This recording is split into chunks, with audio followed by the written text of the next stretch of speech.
السلام علیکم پیارے ویورز، میں آج جرنی آف ناولز کے پلیٹ فارم پہ آپ کو خوش آمدید کہتا ہوں۔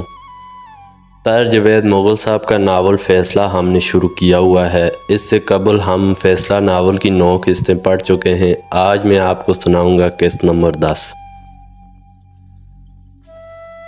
شوگران میں قیام کے دوران میں کوئی ناخوشگوار واقعہ پیش نہیں آیا اور ہمارا یہ اندیشہ غلط نکلا کہ بگڑے ہوئے راشدزادوں کی ٹولی ہمیں تنگ کرنے کے لیے ہمارے پیچھے آئی ہے۔ نہ جانے کیوں اب میرا اپنا دل بھی اخلاق، فرحین، ندیم اور گروپ کے دیگر افراد سے الگ ہونے کو نہیں چاہ رہا تھا۔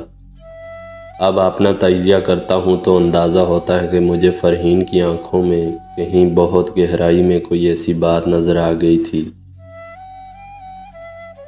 جس نے زنجیر بن کر پاؤں جکڑ لیے تھے اور میرے قدموں سے لپٹے ہوئے بگولے جیسے منجمد ہو گئے تھے، یہ جانتے ہوئے بھی کہ گروپ کے بیشتر ارکان مجھ سے نالاں ہیں اور دل ہی دل میں مجھے شب و روز لعن طعن کر رہے ہیں۔ میں حقائق سے نظریں چرا رہا تھا اور اپنے اندر کی خودداری کو کسی کی حسین آنکھوں کی خاطر کچل رہا تھا، اور ایسا میری زندگی میں پہلی بار ہوا تھا۔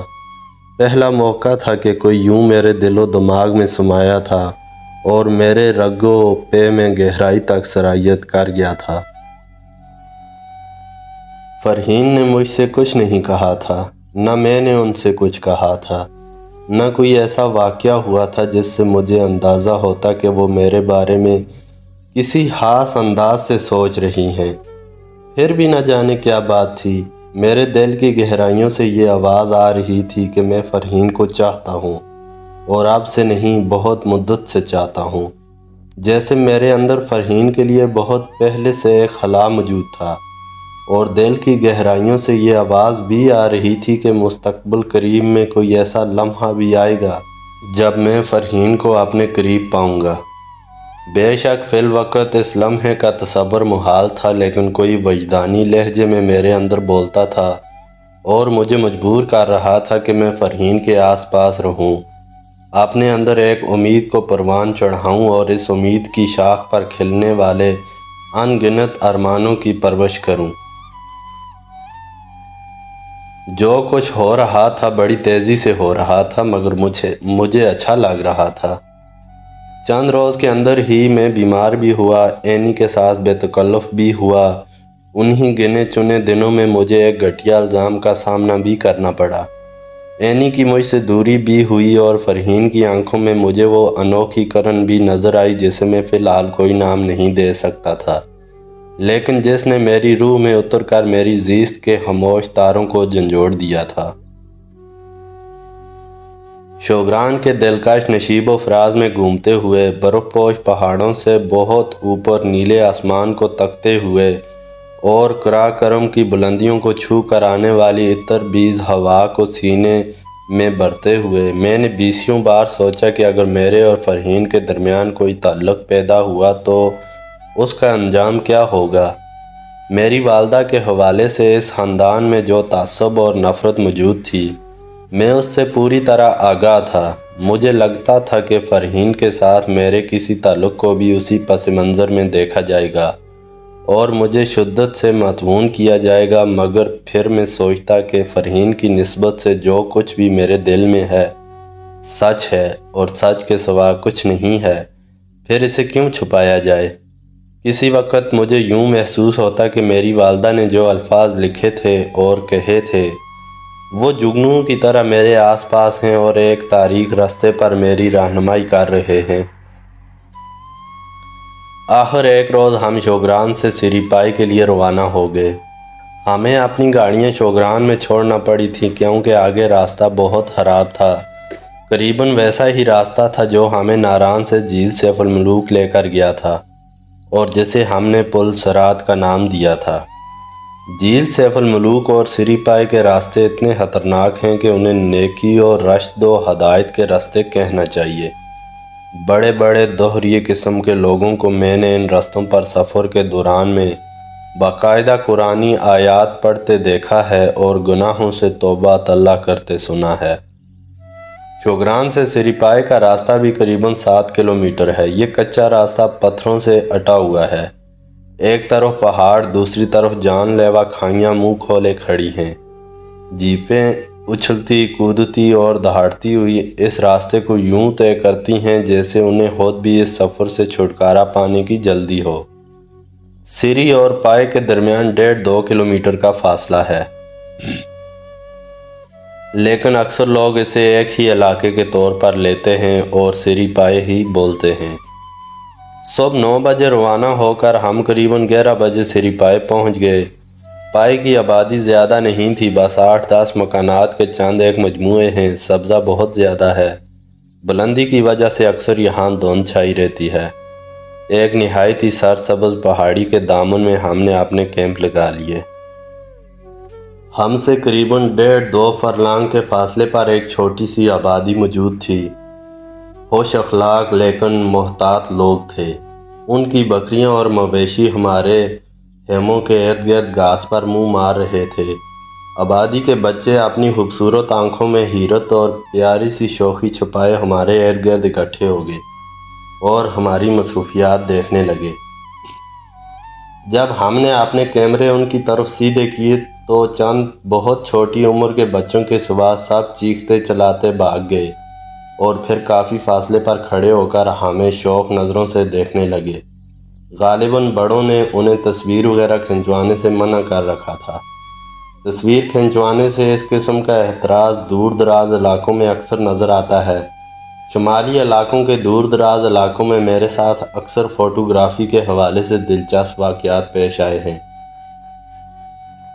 میں اخلاق اور تنویر کو ایک ایسا ہی واقعہ سنانے لگا۔ ایک مرتبہ نانگا پربت کے بیس کیمپ کے راستے میں ایک دور افتادہ بستی سے گزرتے ہوئے میں نے ایک نوجوان لڑکے کی تصویر کھینچ لی۔ لڑکا رونے لگا اور مجھے اپنے بازوؤں میں جکڑ لیا۔ اسی دوران میں قریبی کھیتوں میں کام کرتے ہوئے اس کے گاؤں والے بھی آ گئے۔ وہ سب شنا زبان بولتے تھے، لیکن ان میں سے ایک ٹوٹی پھوٹی اردو میں بات کر سکتا تھا۔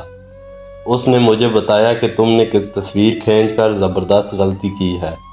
ہمارا عقیدہ ہے کہ تصویر کھنچوانے سے جسم کی اندرونی طاقت جسم سے خارج ہو کر تصویر میں چلی جاتی ہے اور تصویر اتروانے والا بیمار پڑ جاتا ہے۔ اب اگر یہ لڑکا بیمار ہو گیا تو تمہیں اس کا خمیازہ بھگتنا پڑے گا۔ انہوں نے مجھے پکڑ کر گاؤں کے ایک کمرے میں بند کر دیا اور لڑکے کے بیمار پڑنے کا انتظار کرنے لگے۔ تنویر نے پوچھا، پھر کیا ہوا؟ لڑکا بیمار ہوا؟ ہاں، دوسرے روز شام تک وہ سچ مچ بیمار ہو گیا۔ اسے تیز بخار تھا اور وہ ہذیان بولتا تھا۔ مجھے اپنی جان کے لالے پڑ گئے۔ اپنی نظر بندی کی تیسری رات میں وہاں سے کسی طرح بھاگ نکلا۔ میری باتوں کے دوران میں ہی فرحین بھی وہاں آ بیٹھی تھیں اور دلچسپی سے سن رہی تھیں۔ میں خاموش ہوا تو وہ بولیں، اس کہانی میں مجھے صرف ایک بات غیر یقینی محسوس ہوئی ہے، اور وہ یہ کہ جس کی تصویر آپ نے کھینچی وہ چیخا چلایا نہیں ہوگا بلکہ وہ چیخی چلائی ہوگی۔ میں نے سیاح حضرات کو اکثر و بیشتر تصویریں کھینچتے دیکھا ہے، ان میں شاید ہی کسی نے نوجوان لڑکے کی تصویر کھینچی ہو۔ ایک زوردار کہہ پڑا، کچھ تو بات بھی ہنسی کی تھی، کچھ یہ فرحین کی زبان سے ادا ہوئی تھی۔ وہ تو اتنی سنجیدہ تھیں کہ مسکرا کر کوئی عام بات بھی کرتی تھیں تو لگتا تھا کہ الحال عید نظر آنے کی خوشخبری سنا رہی ہیں۔ اب انہوں نے ہلکی پھلکی بات کی تھی تو سب بے ساختہ ہنس پڑے۔ میں نے کہا، وہ تصویر تو واقعی لڑکے کی تھی، لیکن اب جی چاہ رہا تھا کہ ایک لڑکی کی تصویر بھی کھینچوں۔ وہ ہنستے ہوئے اتنی اچھی لگ رہی ہے کہ بس کچھ نہ پوچھئے۔ کہیں آپ کا گستاخانہ اشارہ فرحین باجی کی طرف تو نہیں؟ ندیم نے آنکھیں نکال کر پوچھا۔ اس میں گستاخی والی تو کوئی بات نہیں ہے اور نہ ہی یہ کوئی جھوٹ ہے۔ فرحین صاحبہ کی مسکراہٹ سب کو اچھی لگ رہی ہے، دراصل وہ کبھی کبھی مسکراتی ہیں نا۔ فرحین بولی، اگر مسکراہٹ کی پسندیدگی کا یہی راز ہے تو پھر میں اگلے بار 3-4 سال بعد ہی مسکراؤں گی۔ سب حیرت سے فرحین کو دیکھ رہے تھے۔ شاید ان میں سے کسی کو توقع نہیں تھی کہ فرحین میری ہلکی پھلکی بات کا جواب ہلکے پھلکے انداز میں دیں گی۔ وہ واقعی بہت بدلی ہوئی نظر آ رہی تھی۔ لباس بھی کچھ نکھرا نکھرا تھا، بال سلیقے سے چوٹی کی شکل میں بندھے ہوئے تھے اور چوٹی کمر پر نیچے تک لہرا رہی تھی۔ چہرہ ہمیشہ کی طرح میک اپ سے عاری تھا، لیکن آج ہمیشہ سے زیادہ اچھا لگ رہا تھا، کیونکہ اس پر رقم سنجیدگی کو خوش مزاجی کی ایک لہر نے دھو ڈالا تھا۔ وہ سب نوجوان جو فرحین کی موجودگی میں سہمے رہتے تھے، آج خود کو ایزی محسوس کر رہے تھے۔ نوک جھوک جاری تھی اور کبھی کبھی کوئی چٹکلا بھی سنائی دے جاتا تھا۔ اس دوران نماز عصر کا وقت ہو گیا۔ فرحین صاحبہ نے اعلان کیا کہ نماز کا وقت ہو گیا ہے، لہٰذا سب اٹھ جائیں۔ حکم کی دیر تھی کہ سب اپنی جگہ سے کھڑے ہو گئے۔ جنہوں نے نماز پڑھنی تھی وہ وضو کرنے کے لیے چشمے کی طرف چلے گئے۔ جنہوں نے راہ فرار اختیار کرنی تھی وہ میری طرح کان لپیٹ کر دائیں بائیں ہو گئے۔ سری پائے میں گھومتے گھومتے مجھے ایک بار پھر شوگران یاد آنے لگا۔ شوگران کی دو خصوصیات یادگار تھیں۔ ایک تو وہ کچے پکے سیب جو پہاڑی ڈہلوانوں پر بافراد ملتے تھے اور جنہیں لڑکیوں نے خوب آنکھیں میچ میچ کر اور چٹخارے لے لے کر کھایا۔ دوسرا وہ چھپر ہوٹل جس میں ہم نے 5 اسٹار ہوٹل کا سا مزہ پایا۔ اس ہوٹل کا نام غالباً ڈرائیور ہوٹل تھا۔ معمولی ہونے کے باوجود یہ بہت صاف ستھرا ہوٹل تھا۔ مالک خوش اخلاق، ماحول خوشگوار اور کھانے خوش ذائقہ تھے۔ اس پر مستندزاد یہ کہ بل بھی خوشکن ہوتا تھا۔ جس طرح کھانا کھا کر معدے پر بوجھ نہیں پڑتا تھا، بل ادا کر کے جیب پر بوجھ نہیں پڑتا تھا۔ ہوٹل کے سامنے ہی ایک احاطے میں بہت سی خوشنما مرغیاں گھوم پھر رہی تھیں۔ ہم کرسیوں پر بیٹھ کر مرغیوں کا چال چلن ملاحظہ کرتے اور وہیں بیٹھے بیٹھے 5-6 ہونہار مرغیاں منتخب کر کے ان کا کڑاہی گوشت بنوا لیتے۔ ہزاروں فٹ گہری کھائیوں کے کنارے کھلے آسمان تلے بیٹھ کر کیے گئے وہ لنچ اور ڈنر یادگار تھے۔ اب یہاں سری پائے میں بھی 2 چیزیں ناقابل فراموش تھیں۔ ایک تو وہ خوشنما بادل جو ہمہ وقت ہمارے ارد گرد سفید دھند کی شکل چھائے رہتے اور ماحول کو خوابناک بناتے تھے۔ دوسرا وہ سبزہ جسے دیکھ کر محسوس ہوتا تھا کہ کائنات کے اس کنارے سے لے کر آخری کنارے تک ہر طرف ہرا ہی ہرا ہے۔ ہمارے جدید طرز کے خیمے ہر قسم کے موسمی حالات کا مقابلہ کر سکتے تھے۔ یہ خیمے بارش، آندھی اور سخت سردی میں بھی گھر جیسا آرام مہیا کرتے ہیں۔ ان کی شکل الٹے پیالے جیسی ہوتی ہے۔ ان کے اندر کھڑا تو نہیں ہوا جا سکتا، تاہم سیدھا ہو کر بآسانی بیٹھا جا سکتا ہے۔ ہم نے کل 7 خیمے لگائے تھے۔ بعض خیموں میں 2 اور بعض میں 3 یا 4 افراد سو سکتے تھے۔ سری پائے کے ماحول نے ہمیں اپنا اسیر کر لیا اور ہم سب کچھ بھول بھال کر اس حسن خداداد میں محو ہو گئے۔ دوسرے روز دوپہر کو دھوپ نکلی تو قرب و جوار کے وسیع مناظر نگاہ کو دعوت پرواز دینے لگے۔ ہمیں اپنے چاروں طرف نہایت ہی حسین چوٹیاں نظر آ رہی تھیں۔ ہر کوئی دوسرے سے پوچھ رہا تھا کہ یہ کون سی چوٹی ہے۔ سلجوق کو اس معاملے میں ایکسپرٹ سمجھا جا رہا تھا۔ وہ بھی بحیثیت پارٹی لیڈر کے الٹی سیدھی ہانک رہا تھا۔ 1-2 چوٹیوں کے بارے میں اس نے صحیح بتایا، باقی کے بارے میں یوں ہی جھوٹ سچ سنا دیا۔ اخلاق نے مجھ سے کہا، یار تیمور تم ہی کچھ روشنی ڈالو۔ یہ فردوس برین کے پہاڑ ہیں یا ان کا تعلق ہماری اس فانی دنیا سے ہی ہے؟ میں نے انگلی سے ایک جانب اشارہ کرتے ہوئے بتایا، یہ وہی ملکہ پربت ہے جو ہم نے جھیل سیف الملوک پر دیکھی تھی۔ یہ اس کی دوسری سائیڈ ہے، اور یہ دائیں جانب جو چوٹی نظر آ رہی ہے اسے مکڑا پیک کہا جاتا ہے۔ مکڑا پیک کیوں کہا جاتا ہے یہ آپ خود دیکھ لیں۔ چوٹی پر سے برف پگھلتی ہے تو وہ دودھیا لائنوں کی شکل میں چاروں طرف ڈھلک جاتی ہے۔ آپ غور سے دیکھیں تو یہی لگے گا جیسے مکڑے کی ٹانگیں ہیں۔ واہ واہ سبحان اللہ! اخلاق اور ندیم پکار اٹھے۔ اب تو یہ واقعی مکڑا چوٹی نظر آنے لگی ہے۔ میں نے کہا، یہ ہمارے عقب میں سیرول پیک ہے اور یہ بائیں طرف موسیٰ کا مصلی ہے۔ موسیٰ کا مصلی؟ ایک ساتھ کئی آوازیں ابھری۔ جی ہاں، اس چوٹی کو موسیٰ کا مصلی کہا جاتا ہے۔ سلجوق اصرار کرنے لگا کہ موسیٰ کا مصلی یہ نہیں بلکہ ملکہ پربت کے ساتھ والی چوٹی کو موسیٰ کا مصلی کہا جاتا ہے۔ وہ مکڑہ پیک کو بھی کوئی دوسرا نام دے رہا تھا۔ تھوڑی دیر میرے اور سلجوق کے درمیان اس معاملے پر بحث ہوئی۔ بحث جب باقاعدہ تکرار کی شکل اختیار کرنے لگی تو چھوٹے تایا نے بات ختم کرنے کی غرض سے کہا، چلو جو بھی نام ہیں لیکن چوٹیاں بہرحال اچھی ہیں۔ باقی جس چوٹی کو تم مکڑا پیک کہہ رہے ہو وہ مجھے مکڑا پیک نظر آ رہی ہے اور نہ چھکڑا پیک۔ مجھے تو لگتا ہے کہ چاکلیٹ رنگ کی کون آئس کریم پر ونیلا کی سفید داریاں ہیں، اس لحاظ سے اس پیک کا نام لذیذہ پیک ہونا چاہیے۔ بس آپ کو تو کھانے کے سوا کوئی بات ہی نہیں آتی، چھوٹی تائی نے تایا کو ٹوکا۔ اس پر کہہ پڑا۔ خیال تھا کہ بات آئی گئی ہو جائے گی لیکن سلجوق بدستور بس گول رہا تھا۔ اس نے پھر یہی موضوع چھیڑ دیا۔ وہ اس بات پر مصر تھا کہ موسیٰ کا مصلی دراصل ملکہ پربت کے ساتھ والی چوٹی کو کہا جاتا ہے۔ بحث ایک بار پھر تکرار کی شکل اختیار کرنے لگی تو میں نے خاموشی اختیار کرنا بہتر سمجھا۔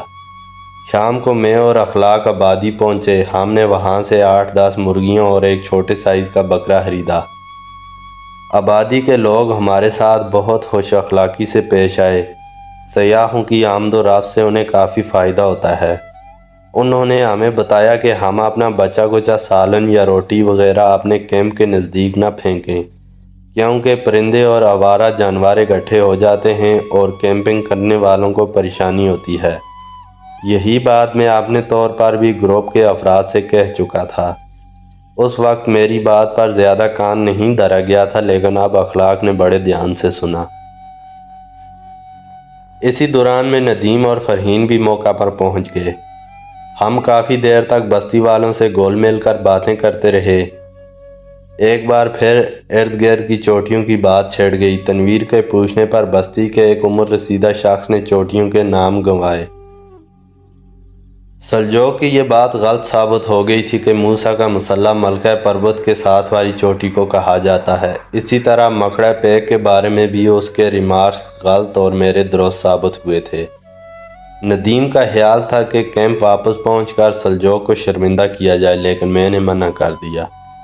میں نے کہا اس سے کچھ فائدہ نہیں ہوگا۔ عین ممکن ہے کہ وہ بستی والوں کی معلومات کو بھی ناقص قرار دے دے۔ ایسے میں ہم کیا کر لیں گے؟ اس کے چڑچڑے پن میں اضافہ ہوگا۔ اخلاق بولا، لیکن وہ تو اس معاملے میں 5000 کی شرط لگانے پر تلا ہوا تھا اور غالباً اب بھی تلا بیٹھا ہوگا۔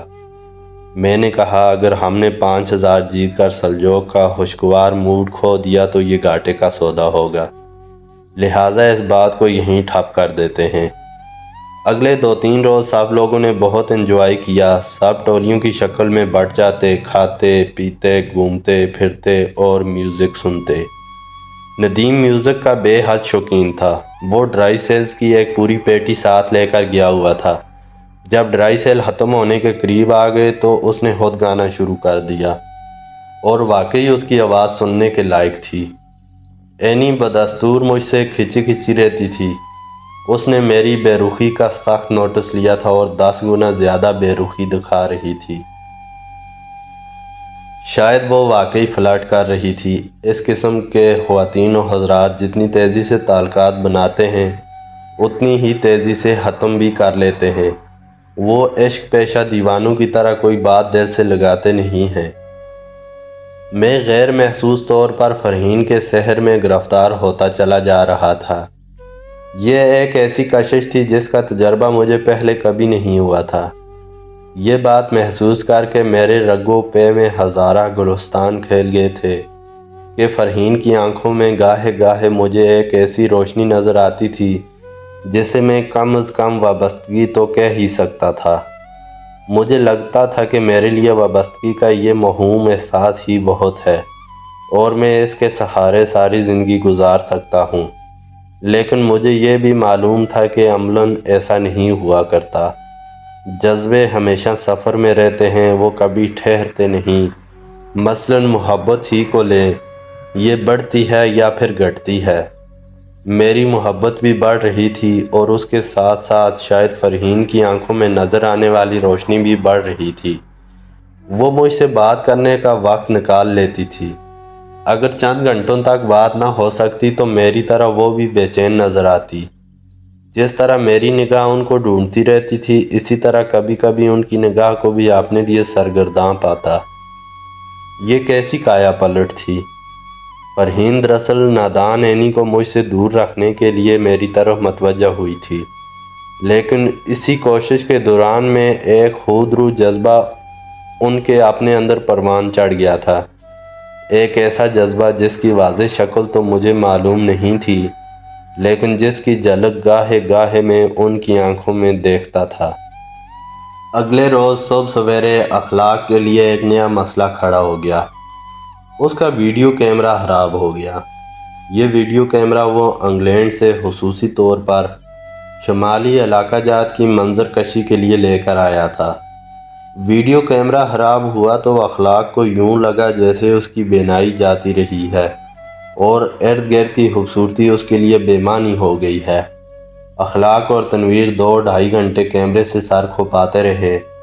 جب وہ ٹھیک نہیں ہوا تو اخلاق نے واپس جانے کی ٹھانی۔ وہ بہر صورت کیمرہ ٹھیک کرانا چاہتا تھا۔ میں نے پوچھا کہاں جاؤ گے؟ وہ بولا شوگران میں ایک ویڈیو شاپ کا بورڈ پڑا تھا، شاید وہاں سے کوئی ہیلپ مل سکے۔ نہ ہوا تو نیچے کیوائی جاؤں گا، وہاں سے بالا کوٹ جاؤں گا، بلکہ ایبٹ آباد بھی جانا پڑا تو جاؤں گا، لیکن کیمرہ ٹھیک کرا کے لاؤں گا۔ بڑے اور چھوٹے تایا نے بہت منع کیا، نرگس نے بھی آنکھوں میں اشارے کیے، لیکن کیمرے کے بغیر اخلاق کی دنیا اندھیر ہو چکی تھی۔ وہ دوپہر کے وقت تنویر کو ساتھ لے کر شوگران روانہ ہو گیا۔ میں بھی ساتھ جانا چاہتا تھا، لیکن ندیم نے مجھے روک لیا۔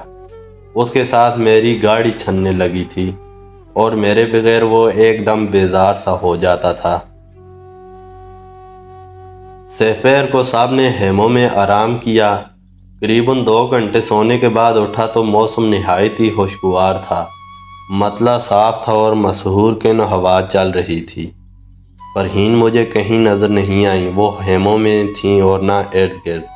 مجھے تشویش لاحق ہوئی۔ انہیں ڈھونڈتا ہوا میں آبادی کی طرف چلا گیا۔ آبادی میں پہنچ کر مجھے چونکنا پڑا۔ فرحین مقامی بچوں اور عورتوں کے درمیان کھڑی ہوئی تھیں۔ ان کے ہاتھوں میں سویٹس اور ٹافیوں وغیرہ کے بہت سے پیکٹ تھے۔ وہ یہ چیزیں بچوں میں تقسیم کر رہی تھیں۔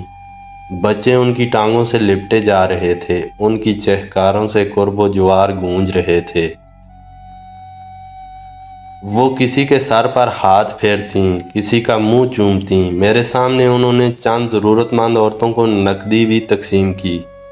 میں دور کھڑا محویت سے دیکھتا رہا۔ وہ نیکی اور رحم دلی کا مجسمہ تھیں۔ مجھے لگا جیسے وہ سرتاپا ایک شیشہ ہے اور میں سرتاپا پتھر۔ اگر میں ہلکے سے بھی اسے چھو بھی گیا تو وہ ٹوٹ جائے گی، چکنا چور ہو جائے گی۔ پھر میں کیوں اس کے قریب جا رہا تھا؟ کیوں اس کی زندگی متلاطم کر رہا تھا؟ میرا دل چاہا کہ میں خاموشی سے یہاں سے چلا جاؤں۔ رات کو جب سارے سو رہے ہوں، اپنا مختصر سامان سمیٹوں اور باپیادہ شوگران کی طرف روانہ ہو جاؤں۔ پھر کبھی فرحین کو اپنی صورت نہ دکھاؤں اور نہ اسے اپنے خیالوں میں گھسنے دوں۔ نہ جانے میں کتنی دیر یوں ہی کھڑا فرحین کو دیکھتا رہا۔ پھر فرحین کی نظر مجھ پر پڑی اور وہ مسکرانے لگیں۔ بچے ان سے کچھ زیادہ ہی بے تکلف ہو گئے تھے۔ وہ ایک پتھر پر بیٹھی ہوئی تھیں، کوئی بچہ ان کی گود میں گھسنے کی کوشش کر رہا تھا، کوئی کندھوں پر سوار تھا۔ ایک شریر چٹ پٹ ان کے گالوں کے بوسے لے رہا تھا۔ وہ ہنس رہی تھی اور شرم سے سرخ ہوئی جا رہی تھیں۔ یہ ان کا بالکل نیا روپ تھا، اس سنجیدہ اور متین روپ سے قطعی مختلف جو میں اکثر دیکھتا تھا۔ مجھے اپنے قریب پا کر فرحین نے ایک بچے کو گلے سے لگایا اور اس کے گال کا بوسہ لے کر بولیں، بڑے تیز بچے ہیں، ایسے بچے اپنی جگہ آپ بنا لیتے ہیں۔ ہاں، کچھ بچے واقعی بڑے تیز ہوتے ہیں، میں نے مسکرا کر کہا۔ وہ چونک کر میری طرف دیکھنے لگیں۔ یہی وقت تھا جب مجھے کچھ جیپیں نظر آئیں۔ ان جیپوں پر سوار ہو کر جو لوگ یہاں آئے تھے وہ میرے لیے اجنبی نہیں تھے۔ میری رگوں میں خون سنسنا اٹھا۔ یہ وہی غنڈہ پارٹی تھی جس سے پہلے جیل سیف الملوک اور پھر شوگران میں ملاقات ہو چکی تھی۔ یہ شوخ لڑکے ہلا گلا کرتے آبادی میں پہنچے۔ جوں ہی گاڑیاں کھڑی ہوئیں وہ اپنے ٹینٹ اور دیگر سامان گاڑیوں سے اتارنے لگے۔ صاف ظاہر تھا کہ وہ بھی ہماری طرح یہاں کیمپنگ کا ارادہ رکھتے ہیں۔ میری طرح فرحین نے بھی انہیں دیکھ لیا تھا۔ وہ مضطرب انداز میں میری طرف بڑھ آئیں، میرے پاس آ کر بولیں، یہ لوگ تو یہاں بھی پہنچ گئے۔ میرا خیال ہے کہ انہوں نے ہماری تفریح برباد کرنے کا تہیہ کر رکھا ہے۔ میں نے کہا، اللہ کرے آپ کا خیال غلط ثابت ہو۔ فرحین نے خشک ہونٹوں پر زبان پھیری، پھر ذرا توقف سے بولیں، ویسے ہو سکتا ہے کہ ہم ان لوگوں کے بارے میں کچھ زیادہ ہی تشویش کا شکار ہو رہے ہوں۔ میرا مطلب ہے کہ جھیل پر ہونے والے جھگڑے کے سوا اب تک خیریت ہی رہی ہے۔ شور شرابہ تو یہ لوگ کافی کرتے ہیں مگر اب تک ایک حد کے اندر ہی رہے ہیں۔ میں نے کہا، نیک توقعات تو ہمیں ضرور رکھنی چاہیے لیکن اس کے ساتھ ساتھ محتاط رہنے کی بھی ضرورت ہے۔ ان لوگوں کو اب یہاں پائے میں دیکھ کر میرا یہ شک یقین میں بدلنے لگا ہے کہ شوگران میں فوزیہ سے دست درازی کرنے والا لڑکا انہی میں سے کوئی ایک تھا۔ فرحین بولیں، بہرحال میرا مشورہ یہی ہے کہ آپ لوگ اپنے دماغ بالکل ٹھنڈے رکھیں، معمولی برداشت کریں۔ اگر یہ لوگ ایک حد میں رہتے ہیں تو ہمیں بھی بات بڑھانے سے گریز کرنا چاہیے۔ ابھی فرحین کی بات منہ میں ہی تھی کہ ایک ٹینس بال جس پر ٹیپ چڑھی ہوئی تھی اڑتا ہوا فرحین کے سر پر لگا۔ ان کے منہ سے ہائے نکل گئی۔ گیند سر کے پچھلے حصے پر لگ کر دور لڑک گیا۔ میں نے پلٹ کر دیکھا۔ جی تو دوستو، ہماری آج کی قسط یہاں پہ مکمل ہوتی ہے۔ مزید ملتے ہیں اگلی قسط میں۔ مجھے دیجیے اجازت۔ اللہ حافظ۔